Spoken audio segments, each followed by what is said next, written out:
అందరికీ నమస్తే. తెలుగు నవలలు బై పూజిత ఛానల్కి స్వాగతం. కూలిన గోడలు అనే నవలలోని 2వ భాగానికి స్వాగతం.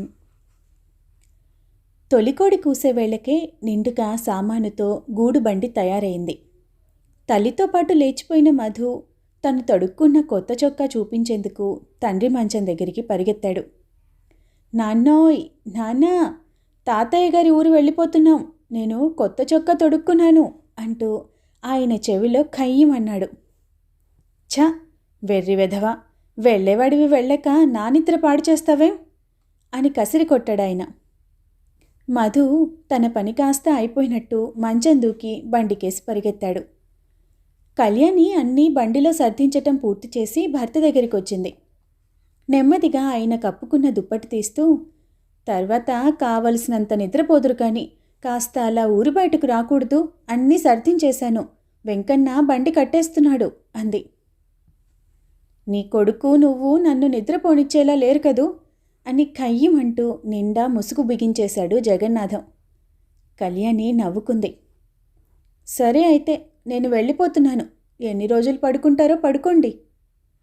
గదిలో నుంచి బయటకు వచ్చి పని మనిషికి చెప్పవలసిన జాగ్రత్తలన్నీ చెప్పి బండి దగ్గరికి నడిచింది. మధు సూర్యంతో దెబ్బలాడి ముందు తొట్టిలో కూర్చున్నాడు. కళ్యాణి సూర్యాన్ని ఓదార్చి తన దగ్గర కూర్చోబెట్టుకుంది. బండి 10 బారలు సాగేసరికి కిర్రు చప్పులు చప్పుడు చేసుకుంటూ జగన్నాథం వచ్చి కలిశాడు. నిద్ర ఏమైందేమిటి అంది కళ్యాణి బండిలో నుంచి. నువ్వు తాతగారింటికి వస్తావా నాన్నా అని అరిచాడు సంతోషంగా మధు. లేదు నాన్న, నేను రాను, పడిపోతావు, జాగ్రత్తగా కూర్చో కొడుకుని హెచ్చరించాడు జగన్నాథం. ఇంత మాత్రానికి ఎందుకొచ్చారు? నిన్ను చూద్దామని. కళ్యాణి సిగ్గుపడింది. మధు తన కేసి చూస్తూ ఉంటే, అల్లరి వెధవా, అన్నీ నీకే కావాలి, అలా వెనక్కి తిరుగు, సరిగ్గా కూర్చో అంటూ మందలించింది కొడుకుని. అలా వెనక్కి తిరక్కు, సరిగ్గా కూర్చో అంటూ మందలించింది కొడుకుని. జగన్నాథం బండి వెనకే నడుస్తూ, 2 రోజుల్లో వచ్చేయాలి సుమా, చెప్తే వినకుండా పెంకితనంగా బయలుదేరావు అన్నాడు. ఎల్లుండి ఈ పాటికి రాను అంది కళ్యాణి. పోనీ బండైనా తేలిగ్గా నడవకుండా నిండా సామాన్ ఒకటి వేయించావు, అసలే దారి మంచిది కాదు. జగన్నాథం బండితో పాటు చాలా దూరం నడిచాడు. వెనక్కి మళ్ళాలన్న ధ్యాస లేనట్టు. మీరు వచ్చేస్తారా ఏమిటి? పోనీ నడకేం కర్మ, బండైనా ఎక్కండి. జగన్నాథం అప్పటికి తేరుకొని, వెంకన్న, దారి సరిగ్గా లేదు, జాగ్రత్త సుమా, బాగాలేని చోట కిందికి దిగు, నేను వెళ్తానర్రా సూర్యం, మధు, తొందరగా వచ్చేయండి. బండి ముందుకు సాగిపోతూ ఉంటే ఆగి నిలబడ్డాడు. బండి కనుచూపు మేర దాటే వరకు చూస్తూ నిలబడి సూర్యోదయపు లేత వెలుగులో వెనక్కి తిరిగాడు ఊరికేసి. పుట్టింటి నుంచి ఓ రవికెల గుడ్డకు మించి ఏమీ ఆశించని కళ్యాణి పుట్టింటి వారికి మాత్రం కల్పతరువు లాంటిదే. తమ పొలంలో ఏ పంట పండినా అది విధిగా అన్నల ఇంట ఉండాలి. తాము ఏ సంతోషం పొందినా అది అన్నలకి కూడా అంది తీరాలి. కూతురి సంసారం కలిగిందే అయినా అంత వెర్రి అభిమానంతో పప్పులో పప్పు, ఉప్పులో ఉప్పు పుట్టింటికి నడపటం కళ్యాణి తల్లి సుందరమ్మకు నచ్చదు. అభిమానాలకైనా ఆదరణలకైనా సమయము సందర్భము ఉండాలి అంటుందావిడ. కళ్యాణి తండ్రి పేరు రాజయ్య. ఇంటా బయట పేరు ప్రతిష్టలు గల వ్యక్తి. స్వకులస్తులైన జమీందారుల సంస్థానంలో ఉద్యోగం చేస్తూ మంచి పలుకుబడి సంపాదించుకున్నాడు. ఆయన కుటుంబం మహాసంపన్నమైనది కాకపోయినా తిండికి బట్టకి లోటు కలిగింది కాదు. పెద్ద కొడుక్కి సంతతి లేదనే చింత రాజయ్యని బాధించినా కోడళ్ళిద్దరూ అక్కా చెల్లెళ్ళలా కలిసి మెలగడం, కలిసిమెలిసి తిరగటం, చిన్న కొడుకు పిల్లవాడిని అందరూ కన్న కొడుకులా ప్రేమించటం, కుటుంబాన్ని వేర్లు చేయవలసిన దుస్థితి సంభవించకపోవటం ఆయనకు చాలా వరకు సంతృప్తి కలిగించాయి. పెద్ద కొడుకైన విశ్వనాథానికి ఆయన ఆశించినట్టు పెద్ద చదువులేమీ అబ్బలేదు. అయినా విశ్వనాథం బ్రతక నేర్చినవాడు. తండ్రి సంస్థానానికి వెళ్ళిపోయినప్పుడు ఇంటి పెత్తనం, సొంత వ్యవసాయం బాధ్యతగానే చేయగలడు. ఊరి పెద్దలలో ఒకడిగా చలామణి అయ్యే విశ్వనాథయ్య వ్యవహారాల పులి. దృఢమైన అవయవ సౌష్ఠవంతో, తెల్లని పంచకట్టుతో హుందాగా కనిపిస్తాడు విశ్వనాథయ్య. ఇక రాజయ్య చిన్న కొడుకు సీతాపతి అన్నగారికి భిన్నమైనవాడు. చదువు సంధ్యల మీద ధ్యాసతో ఇంటి విషయాలు పట్టించుకునే అలవాటు లేనివాడు. వేళ పట్టుకు తిండి, బస్తీలో ఉద్యోగం, అలసిపోయినప్పుడు నిద్ర తప్పితే మరి ఏ బాధ్యతలు పట్టనివాడు. తండ్రి తర్వాత తండ్రి వంటి అన్నగారి మాట మీద పెద్దరికం మీద భయభక్తులు కలవాడు. మిన్ను విరిగి మీద పడ్డా నిశ్చింతగా నిర్భయంగా ఉండగలవాడు. ఖద్దరు పైజామాతో ఎగదువ్విన క్రాఫింగుతో బుద్ధిమంతుడైన విద్యార్థిలా ఉంటాడు సీతాపతి. ఇక పెద్ద కోడలు పార్వతి సన్నగా, పొడుగ్గా, తెల్లగా, సోగలా ఉంటుంది. అందుకు తగ్గట్టు నిగనిగలాడే నొక్కుల జుట్టు కూడాను.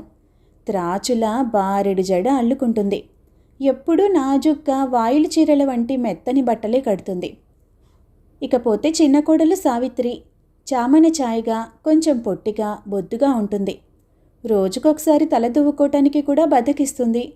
మెత్తని గుడ్డలు ముచ్చటగా 3 రోజులైనా మన్నవని నేత చీరలే కడుతుంది. కలగల మొహంతో ఆకర్షణీయంగా కనిపిస్తుంది. ఆ కుటుంబ వ్యక్తుల సంతోషాన్ని అప్పుడప్పుడు మటుమాయం చేసేది అందరికన్నా చిన్నదైన జానకి విషయం. జానకి కళ్యాణి కన్నా 7-8 ఏళ్లు చిన్నది. కడసారి కూతురని అపురూపంగా పెంచి ఎక్కడెక్కడి వరులను ఎంచి పెళ్లి చేస్తే జానకి కాపురం నరకం కన్నా నికృష్టమైపోయింది. హద్దులు మీరిన కోడరికం, అనురాగమే లేని దాంపత్యం, ఇవన్నీ భరించలేని జానకి ఆత్మహత్యకు తలపడి అందున భంగపడిపోయింది. పర్యవసానంగా పుట్టింటికి చేరింది. అది విశ్వనాథానికి నచ్చకపోయినా తండ్రికి ఎదురు చెప్పగల ధైర్యం లేక ఊరుకున్నాడు. సుందరమ్మ భారమంతా భగవంతుడి మీద వేసి కూతుర్ని కడుపులో దాచుకుంది. జానకి నిండుకుండ, కళ్యాణిలా బోలా మనిషి కాదు. పుట్టింట అన్నా వదినల మధ్య తగిన విధంగా మసలగల తెలివితేటలు కలది. హఠాత్తుగా కళ్యాణి రాక పుట్టింట్లో అందరికీ సంతోషం కలిగించింది. అయినా తల్లి మనసు ఉండబట్టలేక, ఈ స్థితిలో నువ్వెందుకు వచ్చావమ్మా? వదిన స్నానం కాగానే నేనే రావాలనుకుంటున్నాను కదూ అంది సుందరమ్మ. నిజమే వదినా, మీరు ప్రయాసపడి రావటం ఏమిటి అని పెద్ద కోడలు పార్వతి అత్తగారిని సమర్థించింది. నా కోడల్ని చూసుకోవాలని ఆయనతో దెబ్బలాడి మరీ వస్తే మీరేమిటర్రా మధ్య అంటూ బండి దిగి లోపలికి నడిచింది కళ్యాణి. బంగారు బొమ్మ వంటి చిన్నారి పాపను చూసిన క్షణం కళ్యాణి హృదయం సంతృప్తితో నిండిపోయింది. తనను తను మరిచి చిరునవ్వుతో పురిటి మంచం దగ్గరే నిలబడిపోయింది. పిల్లకి దిష్టి తగిలితే ఊరుకోను సుమి అని బాలింతరాలు సావిత్రి ఆడబిడ్డతో హాస్యమాడింది. కళ్యాణి కోడలి ధ్యాస నుంచి కొంచెం మళ్ళీ, ఏమిటంటావు? నీ కూతురికి దిష్టి తగులుతుందా? నా దిష్టే తగిలితే ఓ గొలుసు గిరగిరా తిప్పి నీకిచ్చేస్తానులే అంది గర్వంగా. ఉత్త కబుర్లాడితే గొప్ప ఏమిటొదినా? కళ్యాణ్ అంటే ఏమిటనుకున్నా వదినా?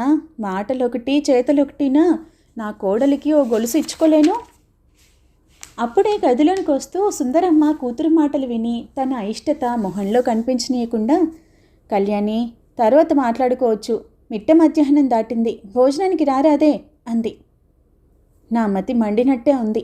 అన్నానికి పదమని చెప్దాం అనుకుంటూనే మాటల్లో పడ్డాను. పదమ్మా వదినా, ఉత్తమ మనిషివి కూడా కావు అంటూ తొందర చేసింది పార్వతి. పిల్లలిద్దరూ తినేశారా? తింటున్నారు. జానకి పెడుతుంది, నువ్వు లేచిరా అనేసి సుందరమ్మ వెళ్ళిపోయింది. భోజనాల తర్వాత ఆడవాళ్లంతా పురిటి గదిలో చేరారు. సూర్యం వీధిలోనికి వెళ్ళిపోతే మధు తల్లినంటి పెట్టుకుని కూర్చున్నాడు. అసలు వాడి చేత కబుర్లు చెప్పించాలని కళ్యాణి వాడిని దగ్గర కూర్చోబెట్టుకుంది. మధు, పాపాయిని చూసావా? బాగుంది కదూ అంటూ కళ్యాణి కొడుకు మొహంలోనికి చూసింది. బాగుంది అనేశాడు పాపాయి వైపే చూస్తున్న మధు. ఆహా, ఎంత బాగుందేమిటి? నీకేం నోరూరుతుందా అంది పార్వతి నవ్వుతూ. మరి మా పాపని పెళ్లి చేసుకుంటావోయ్ అంటూ సావిత్రి మధుకేసి చూసింది. మధు అంగీకరిస్తున్నట్టు తల ఊపుతూ, నేను మా అన్నయ్య కూడా చేసుకుంటాం అన్నాడు. అంతా భక్కుమన్నారు. అస్తమానం వాడితో దెబ్బలాడుతూనే ఉంటాడు, మళ్ళా వాడిని మరిచి ఒక్క క్షణం కూడా ఊరుకోడు అంది కళ్యాణి. పార్వతి మధుకేసి చూస్తూ, మా పాప జాతి బొమ్మలా ఉంది, నువ్వు మీ అన్నయ్య మట్టి ముద్దల్లా ఉన్నారు, అసలు మా పాప మిమ్మల్ని పెళ్లి చేసుకోదుగా అంటూ నవ్వింది. జానకి కలుగ చేసుకుంది. అలా బింకాలు పోకొదినా, నిజంగా వద్దనేస్తే మీ బొమ్మని బొమ్మలాగే ఉంచుకుంటావు. ఇదేం చోద్యమమ్మా, మీరే మగపిల్లల్ని కన్నట్టు నా కూతురికి మొగుడే రానట్టు మాట్లాడుతున్నారే? సావిత్రి అందుకుంది. నీ కూతురికి మొగుడెందుకు రాడు గాని ఎవడొచ్చినా వాడు మేనత్త కొడుకు మాత్రం కాడు. సుందరమ్మ కూడా ఓ విసురు విసిరింది. అయినా వదినా, ఈడై ఉన్న మేనత్త కొడుకులే కాదన్నప్పుడు నీ కూతుర్ని కట్టుకోవటానికి మరెవడు ముందుకొస్తాడు చెప్పు? ఆ మాట మీద వదిన మరదళ్ళు మరో కాసేపు వాదులాడుకున్నారు.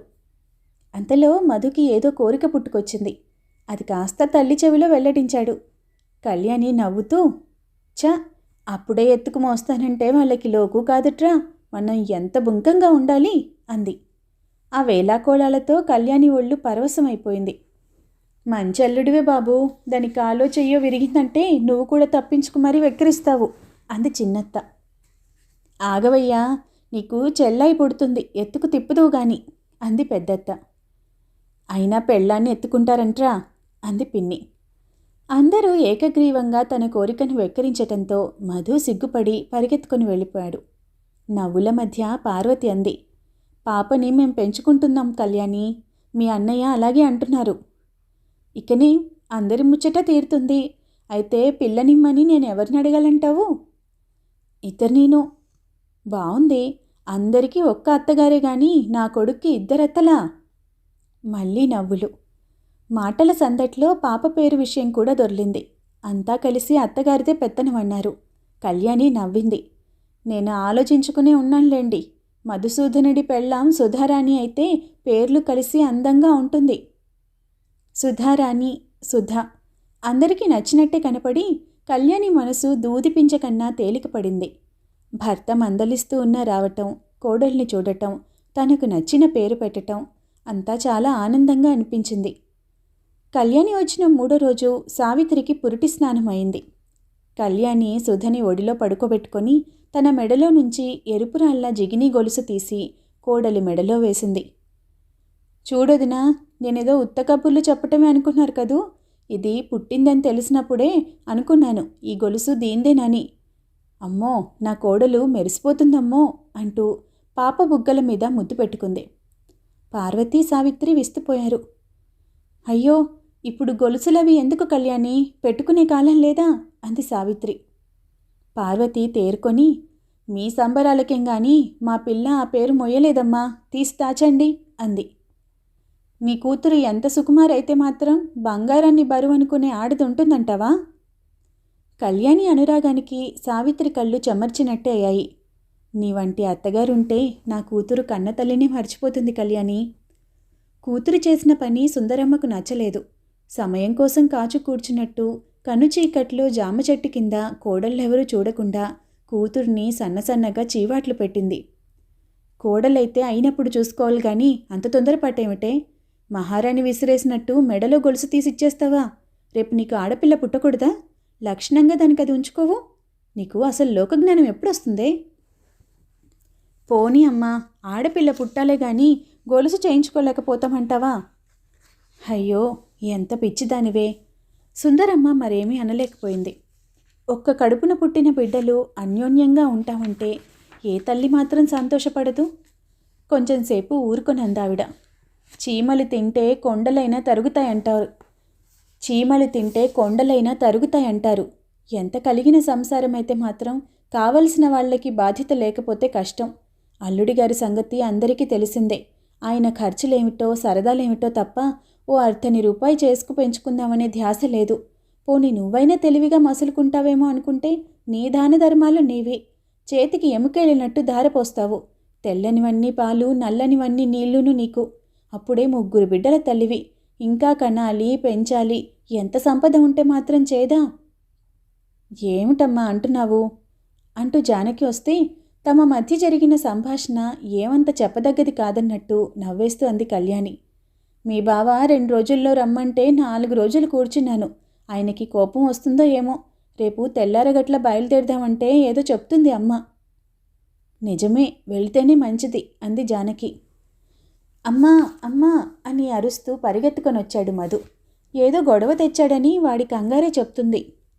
అమ్మా, ఏమిట్రా? నీ గొలుసు వాళ్ల పాప వేసుకుందే? కళ్యాణి, జానకి నవ్వారు. వాళ్ళ పాపేమిటి, నీ పెళ్ళామేగా. చెప్పమ్మా, నువ్విచ్చేసావా? పాప మన చుట్టాలేగమ్మా, నేనే ఇచ్చాను. పాప వేసుకుంటే ఎంతో బాగుంది కదూ, నీకు ముద్దు రాలా? నాకేం ముద్దు రాలా. మధు కోపంగా అడిగాడు. మరి నీకు గొలుసేది? నాకు ఇంకో గొలుసు ఉంది కదా. పాప గొలుసు ఎక్కడ దాచుకుంటుంది? వాళ్ళమ్మ దగ్గర దాచుకుంటుంది. వాళ్ళమ్మ కూడా వేసుకుంటుందా గొలుసు? పాప ఒక్కతే వేసుకుంటుంది. సందేహాలన్నీ తీర్చుకొని మరీ వెళ్ళాడు మధు. ఎంత గడుసువాడు అంది జానకి ప్రేమగా. కళ్యాణి ఆయాసంగా లేచి గదిలోనికి నడిచింది. ఆయాసంగా వెళ్ళి పడుకున్న కళ్యాణికి నొప్పులు రావటం, పురుడు కష్టమై ప్రాణాపాయం సంభవించటం చూస్తూ ఉండగానే జరిగిపోయాయి. మొదట ఎరుకల సాని మరేమీ పర్వాలేదని చెప్పి గంటలు గడుస్తున్న కొద్దీ అమ్మాయి గారిని ఆసుపత్రికి తీసుకుపోతేనే బాగుంటుందమ్మా అంటూ నసిగింది. అయ్యయ్యో, ప్రాణాల మీదికి తెచ్చి ఇప్పుడు చెప్తావా, నీకేం బుద్ధి లేదా అంటూ ఇంటిల్లిపాది దాని మీద విరుచుకుపడినా గత్యంతరం లేక కళ్యాణిని ఆసుపత్రికి తీసుకుపోయే ప్రయత్నాలు చేస్తూ హడావిడి పడ్డారు. సుందరమ్మ కూతురి దగ్గర కూర్చొని తల నిమురుతూ ధైర్యం చెప్పింది. మరేమీ పర్వాలేదమ్మా, బండి కడుతున్నారు, నిన్ను బస్తీ ఆసుపత్రికి తీసుకుని వెళ్తాము, డాక్టర్ గారు జాగ్రత్తగా చూస్తారు. కళ్యాణి హృదయం ఏదో శంకించసాగింది.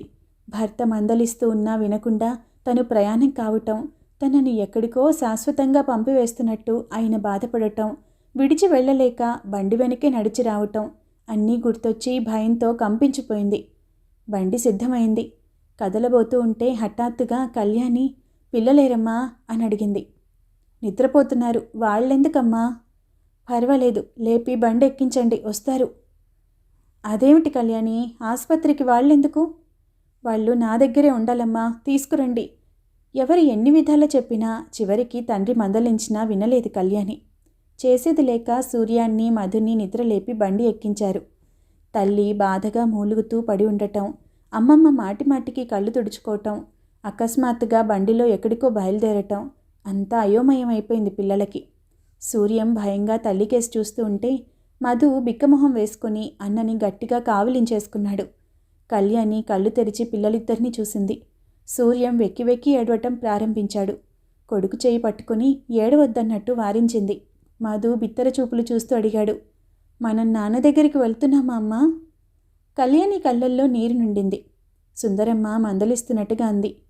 పిల్లలు భయపడుతున్నారమ్మా, వాళ్ళని తీసుకొచ్చేదాకా ఊరుకున్నావు కావు, బొత్తిగా చిన్నపిల్లలా ఇంత అధైర్యపడితే ఎలాగూ? కళ్యాణికి ఏమీ వినిపించలేదు. మరి ఏ ధ్యాస లేదు. మనస్సంతా భర్త మీదకు మళ్ళీపోయింది. ఆయన్ని తను ఇక చూడలేదేమో, అందుకే ఆయన నోటి వెంట ఆ మాటలొచ్చాయి. నిన్ను చూద్దామని అన్నారు బండి దగ్గరికి వస్తూ. అదే ఆఖరు చూపు కాదు కదా. కళ్యాణి గుండెలు దడదడలాడాయి. శరీరమంతా చెమటలు పోసింది. కళ్యాణికి డాక్టర్ పెద్ద ఆపరేషన్ చేసి బిడ్డను తీశాడు. మందుతో స్పృహ తప్పి పడి ఉన్న తల్లిని చూసి భయంగా ఏడవటం ప్రారంభించాడు సూర్యం. తెలివి వచ్చినా కళ్యాణి స్థితి ఆశాజనకంగా మారలేదు.